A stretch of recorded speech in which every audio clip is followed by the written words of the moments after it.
Howdy.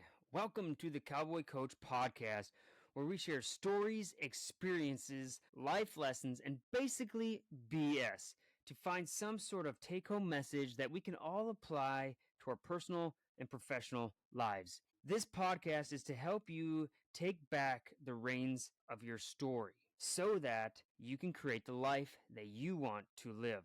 Pull up your boots, tighten up your cinch, climb up on that saddle, and enjoy the ride.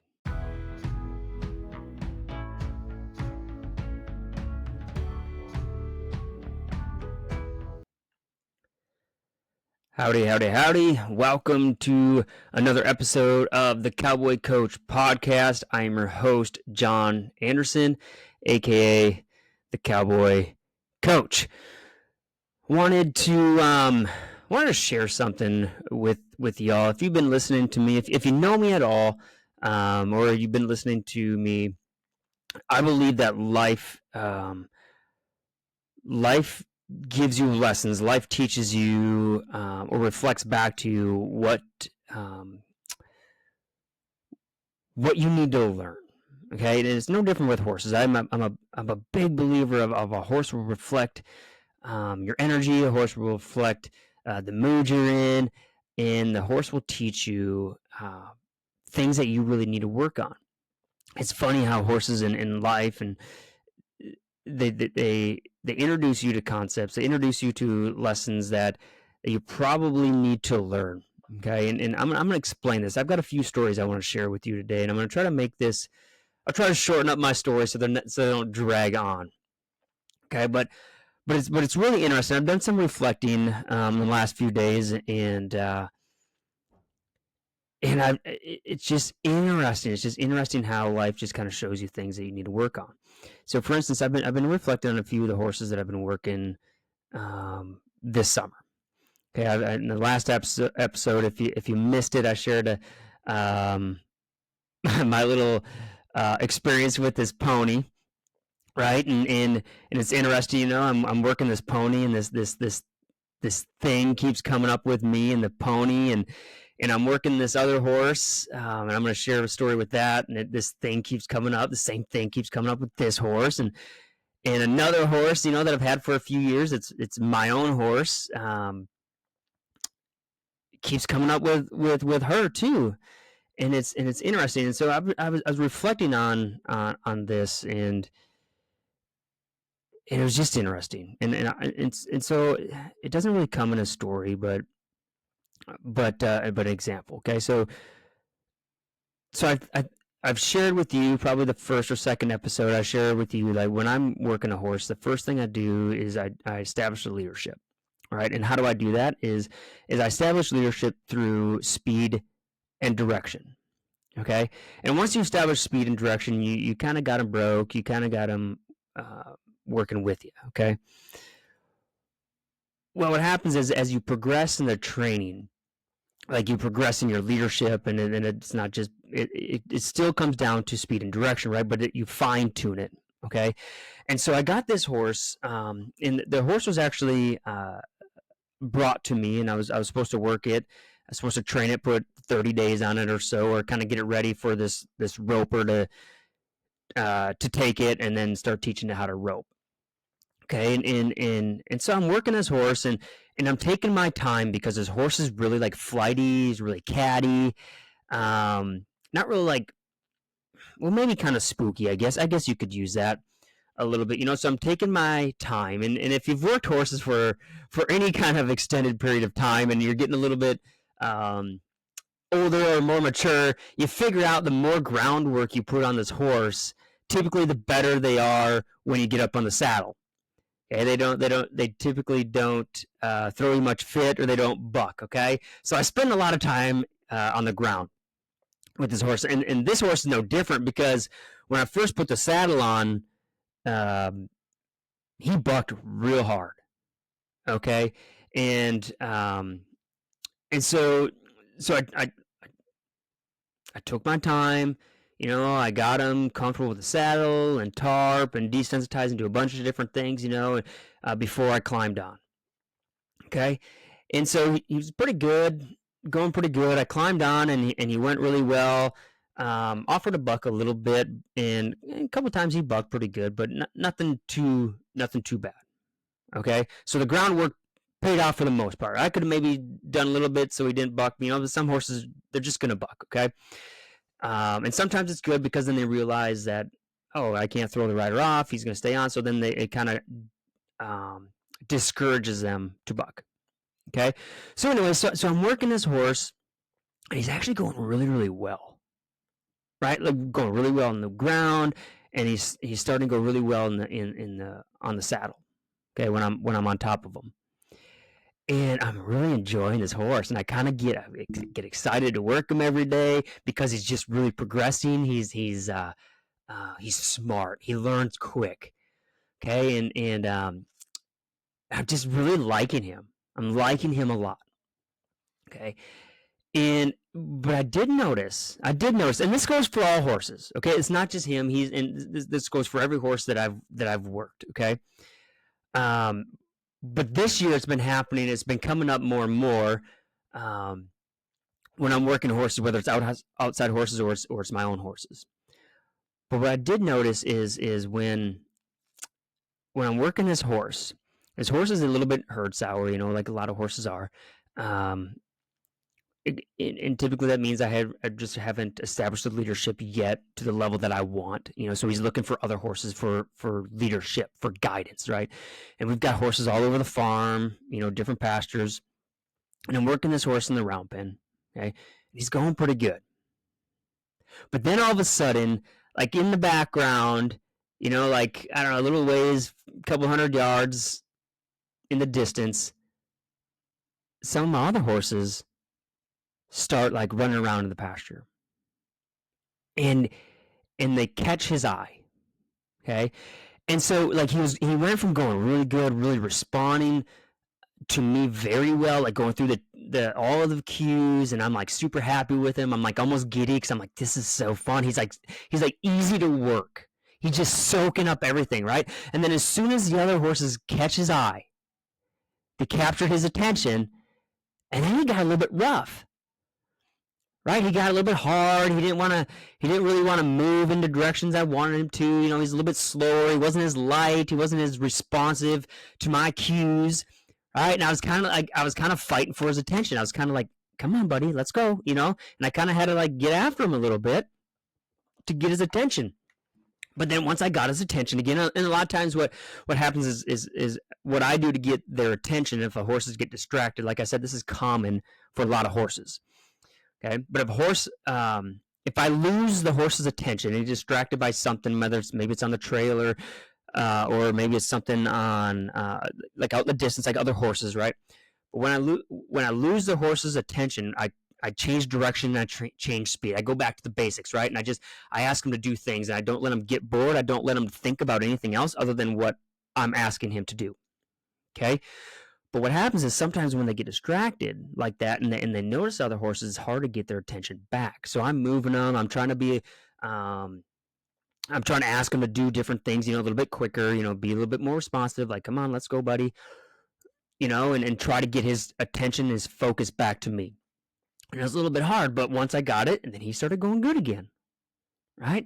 And then when he goes good, he's really good, and I'm happy. I'm like, there he is. This is the horse I like, And then all of a sudden he gets distracted again, and it's kind of like this, not really a battle, but it's like a tug and pull between like paying attention to me and paying attention to everything else around him. It could be even like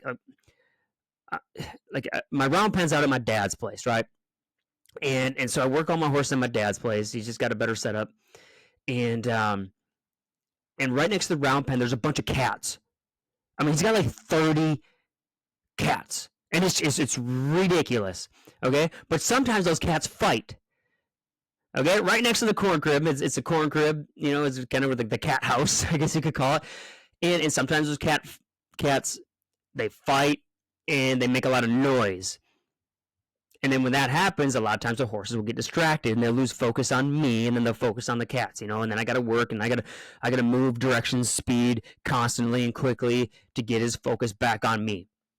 Okay, or whatever horse it is, right? So they'll lose focus, they'll get distracted easily, right? If I'm not showing up as a leader, or if I'm not holding their attention. Okay, this came up with this horse Cat that I was working, that I ended up actually, guys, I like him so well. I called the owner and asked him, what are you going to do with him? And the owner's like, well, I don't know. I don't think he's going to get as big as I want him to, so I'm probably just going to teach him how to rope and then sell him. And so I was like, well, what would you need for me to take him off your hands right now and just keep him? Because I think he's going to be a good horse. I think he's going to be a nice little size. Like, I don't like huge horses. I like those little handy sizes. It's going to be good for the girls, good for, for the family, I'm thinking, right? So I ended up getting him. I partnered up with somebody. We bought him, and I continue to work him, and he continues to go well, but I continue to fight with the distraction and the focus. Okay, but it's no different, like I said, with any other horse that I've worked. That pony I talk about, Cupcake, same thing. She goes super well when she's paying attention to me, when she's in tune with me.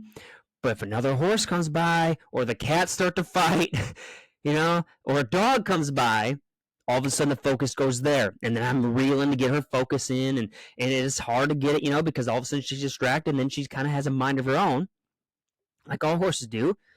All right, so then I'm trying to get her, turn her, speed her up, back her up, all the things, get her focused back on me. Same thing with my other horse that I've been working, and it's been like a theme this year. Like, where I'm always trying to get these horses to come back to me, to focus back on me. Okay, there's a lot of different directions I can take this. There's a lot of lessons you can learn from this, right? But the one I've been reflecting upon, right? Because I'm like, okay, so because oftentimes I look, okay, what is life showing me? What is life teaching me right now? And if all of these horses keep getting distracted, it's like, okay, where am I getting distracted?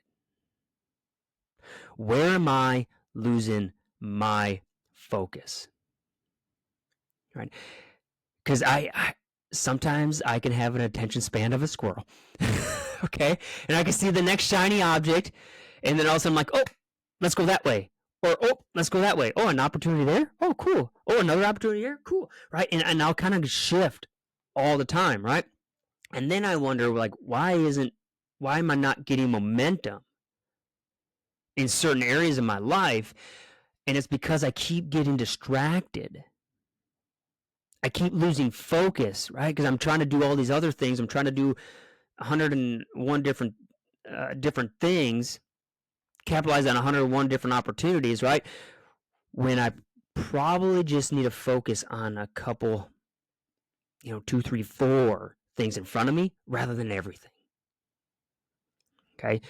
And sometimes I battle, like, oh, I just feel incomplete. Like I got all these things, all these projects that aren't finished. It's because they're not finished because I get distracted with another project or another thing. Okay. And so I'm reflecting on this, and it reminds me of a couple different things. Okay. Reminds me of one, it reminds me of the movie Matrix. The Matrix. I don't know if you all ever seen the movie The Matrix, but there's a lot of really good lessons in there. Okay, and I never really thought about this particular scene in The Matrix until I was listening to a podcast, and this person brought it up.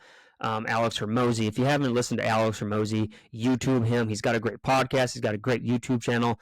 The guy is just like a treasure chest of wealth, or of knowledge and wisdom. Okay, he's got a bunch of wealth too, but that's not the point. Anyways, so he reminded me, like, when I was listening to this podcast, he reminded me of a scene in The Matrix. If you haven't seen this, look it up. You can YouTube it too. And there's a scene. If you haven't, I'll try to paint this picture if you haven't seen The Matrix. But there's Neo, right, who's the main character. And Neo is supposed to be like the one, the chosen one that's supposed to save humanity. Okay? And then you got Morpheus. And Morpheus is the one that kind of discovered Neo. And he's the guru, he's the sage, he's the one that's teaching Morpheus and trying to he's the one that's teaching Neo. And he's trying to transform Neo into this average person, into the one, right? The chosen one. and to help him and to teach him how to save humanity, okay, to reach his potential. Well, there's a scene where where Morpheus takes Neo into this program of the Matrix, like this training program of the Matrix. And I know that probably doesn't make sense right now, but just go watch it. It's really interesting. Anyway, so in this scene, Neo and Morpheus are walking down like what I would assume, I don't know for sure, they're walking down the streets of New York. Okay, and it's super crowded, and they're walking, like they're pretty much walking against everyone. So there's like this, the sidewalk is crowded with just a bunch of people in suits, like a bunch of guys in black and white suits, right? And they're walking against them, okay, and they're bumping into them and things like that. So they're kind of like a walking upstream per se, okay. And then all of a sudden, as Morpheus is explaining something and he's teaching Neo some concepts, all of a sudden there's like a girl, a blonde girl in a red dress, and it just like it stands out because you imagine like all of these other men in black and white suits. It's almost like the whole scene is almost in black and white, and then all of a sudden you have this thing of color. It just stands out. Okay, it's this like bombshell, I guess you could call it, this bombshell in a red dress. And as Morpheus is teaching Neo something, Neo looks and he gets distracted by the girl in the red dress. Right? And they keep walking, but then all of a sudden Morpheus basically says, and this is like paraphrasing, Morpheus says to Neo, he goes, "Did you hear what I heard? Or excuse me, did you hear what I said? Or were you paying attention to the girl in the red dress?" And then Neo stops and he turns around to try to get another glimpse of the girl in the red dress. And he turns around, and then there's an agent, the bad guy of the movie. There's an agent holding a gun to his head. And to me, that's so profound. That's so profound to me. Like, I've never thought about it like this. And so basically what that means to me is oftentimes we're going in life. We're going through life, right? And we got that thing. We got that thing that we're chasing, that dream where we're chasing, that thing that we want to create in life, right? If you go back to episode number 2 when I talk about motivation, right? Motivation is just a temporary feeling that we get when we're crystal clear on what we're trying to create. Okay? When we're working towards something, we got that goal, we got that dream that we're working towards, right? And we're focused on it. But then all of a sudden, a girl in the red dress or some other distraction captures our attention. Right? And we lose our focus on the thing that we're trying to create. And then pretty soon now we're going in a different direction. Right? And it's that moment when we lose focus, that's the moment when we also lose motivation. Right? That's also the moment we lose motivation because we've lost that focus on really what we're trying to create. We forgot about the thing that we're really trying to create, the goal, the dream that we really want. We've lost focus because now we are distracted with this other thing. And sometimes that thing looks good. Sometimes that shiny thing looks good. Sometimes that opportunity looks amazing, right? But sometimes it's not. Sometimes it looks good, but when we actually follow it or when we actually pursue it, it's not. It's there to distract us from really creating what we want to create. So when we're trying to pursue something, when we're trying to pursue that goal, that dream, we have to be so focused on it. We have to almost put the blinders on. Right? Like a lot of times, like when people are driving horses, like when they hook them up to a plow or hook them up to a wagon, and they got a bridle on, they got blinders. on the sides of their eyes, so they can't see anything other than like what's ahead of them, so they don't get distracted. And sometimes that's what we have to do. We have to put our blinders on so we don't see all the other things. All the other things that are going to distract us, that seem good, like that can feel good even temporarily, but they're just distracting us from really what we truly want. Right? It's like when we're trying to follow a diet, right? And we're trying to be strict with our diet, but then all of a sudden there's a cupcake, or there's a candy bar. Right? If any of y'all know me, is my weakness is that there's a special K bar. A special K bar will throw me off my diet, my goals quicker than anything. Okay? But we all have those things that distract us from really creating what we want to create.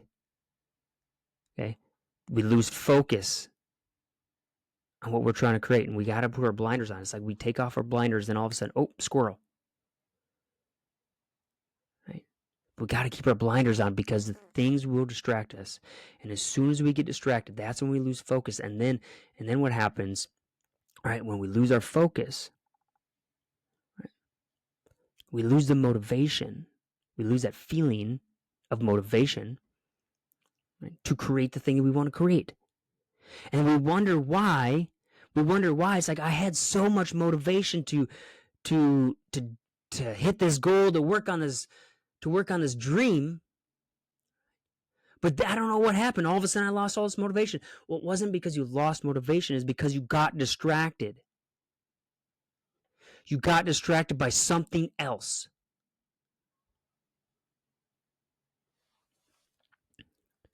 It's so interesting, this whole, not really a concept, but this whole thing I'm talking about is like with distraction and focus, right? Because I read in the Times magazine, I don't know when this came out, but there was an article the Time magazine came out with, and it said basically in the last 20 years, or since the invention of the cell phone, humans' attention span has went from 12 seconds to 8 seconds. Because and I believe it's because we're so bombarded with information, so much information, that it's hard for us just to even handle all the information, or hold the space just to think about one thing, right? Scrolling through phones, how much stuff do you see every single day, or like every time you scroll a phone, just in a minute, right? So we've been programmed, or it's programming us to have a smaller attention span, a quicker attention span, because we focus on way too many things. And it's distracting us. Cell phones are the biggest distraction to our success, to throwing us off of our goals.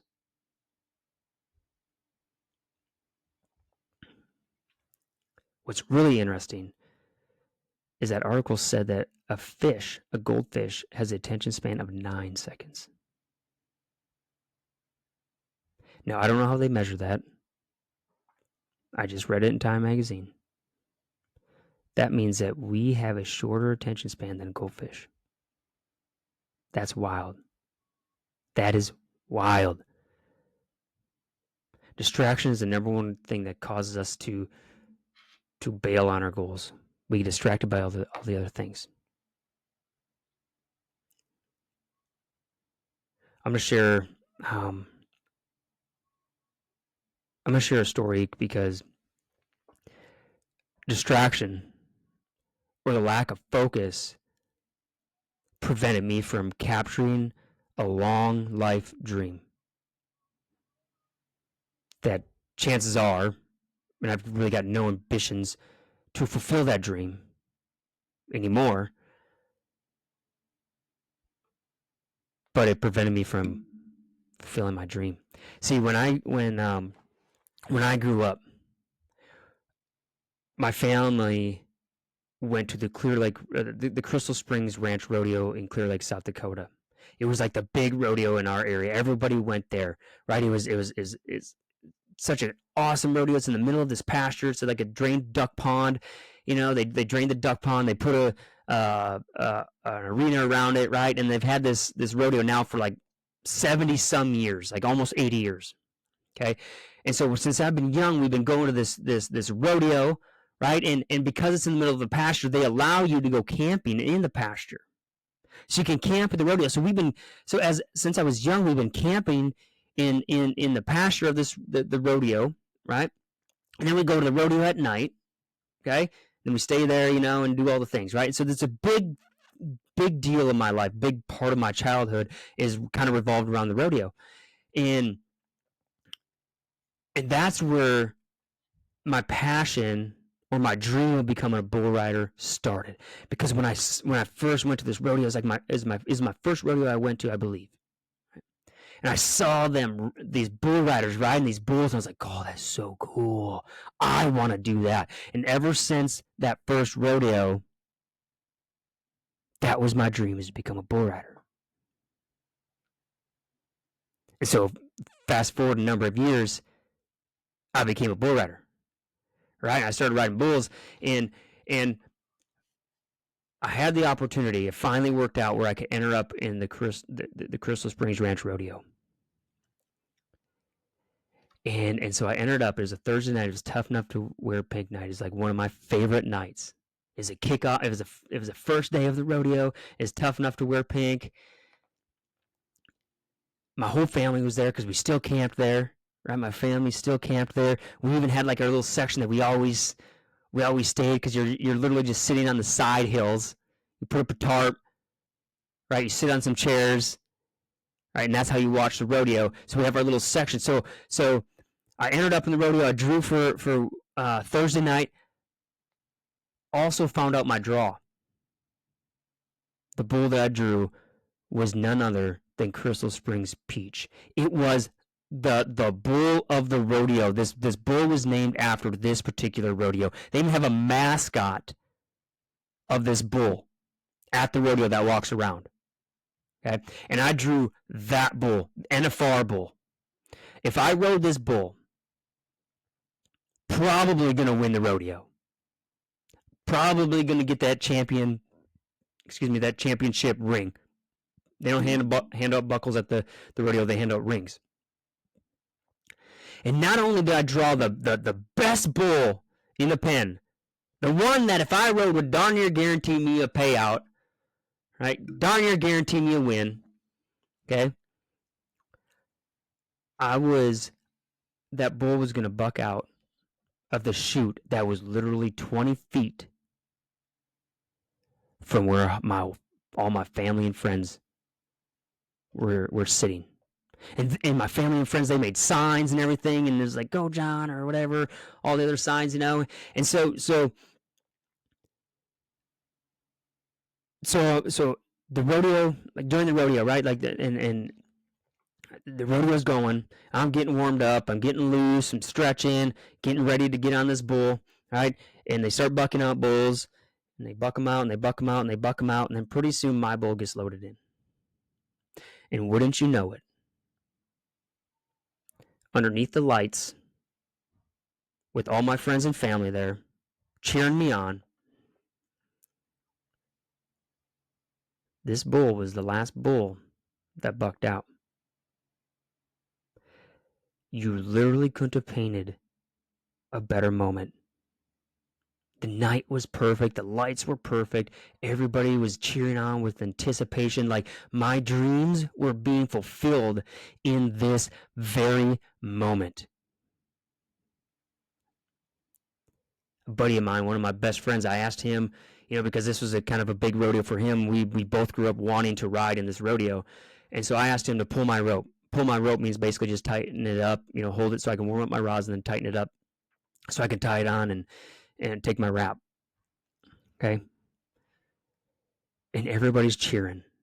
And they have the music going, and it's like perfect. And I'm getting goosebumps right now as I'm talking about this. And I'm in the chute, the buck and chute, right next to my family right there, so they can see everything that's going on. The crowd is going wild because it's kind of a local cowboy, right? On this the money bowl, right? Take my wrap, slide up on my hand. I nod my head. And this bull normally, I believe, went out 2 jumps and then spun to the left, right in my hand. This could be perfect. This night, this bull jumped out twice, spun to the right. But it was okay, because I was riding him. I still had a good seat. All right, and this bull is bucking, and I'm riding him jump for jump. Okay, and it's going really good, right? And at about that 6-second mark, I'm thinking, I got this. Dream completed. Like, what an opportunity. Like, I couldn't believe it. 7 seconds happens. And I'm like, I've got it. And the crowd is going wild. Like, all my friends and family, they're going wild. I can hear them. Right? And I think to myself, I'm like, I got it. I got it. And for a moment, I look at the ground. And anybody that's ever ridden bulls, they know that's a big no-no. You do not do that when you're riding. You do not look at the ground, because what happens is as soon as you look at the ground, you hit the ground. And that's what happened to me. 7.5 seconds, I hit the ground. A half a second short of glory. A half a second short of fulfilling my ultimate dream. Of like a whole dream kind of coming full circle. All because I got distracted. I lost focus. And I hit the ground.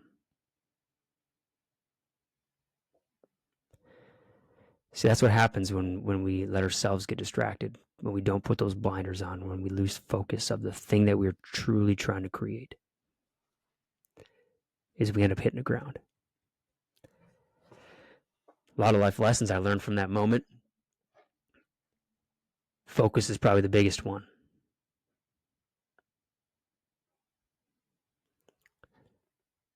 I don't want to say I live with regrets, but I really regret not looking at the ground that night. Because that'd have been so cool.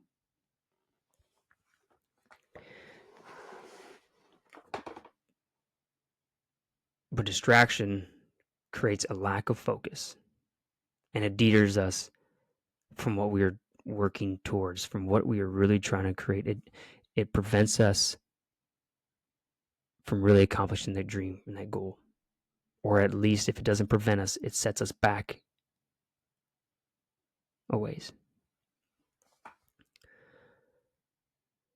So I hope this message spoke to you. If you're on your journey and you've got a goal, you've got a dream in mind, and you find yourself distracted, put on those blinders. Don't get distracted by the shiny things that look good right now, that feel good right now. Do not get distracted by those. Stay focused. Keep your eye on the prize, okay? And keep grinding. All right. Well, if you all need anything, please reach out to me. You can go to thecowboycoach.com, or you can reach out to me directly at Jon, Jon, at thecowboycoach.com. Before I leave you all, I'm going to end with a little segment called the Cowboy Logic. And today's Cowboy Logic, okay, which is a quote. I really love this quote, okay? It comes from Les Brown. Les Brown is one of one of the folks that inspired me and motivated me, I just use him sometimes just to kind of get riled up. He's really, really good. If you don't know who Les Brown is, look him up. Go to YouTube, search Les Brown, and he'll inspire you. He'll help you get hungry, if you know what I mean. If you've heard of Les Brown, you know If you know, you know. But here's a quote from Les Brown, and it goes like this, because this is today's cowboy logic from Les Brown. It's, no one has the power over you unless you give it to them. You are in control of your life, and your choices decide your own fate. I'm going to say that again. No one has the power over you unless you give it to them. You're in control of your life, and your choices decide your own fate. Take control of your life, guys. Make good choices. Stay focused. Don't get distracted by the little things. Okay? Keep on keeping on. Enjoy the ride. Take care. God bless.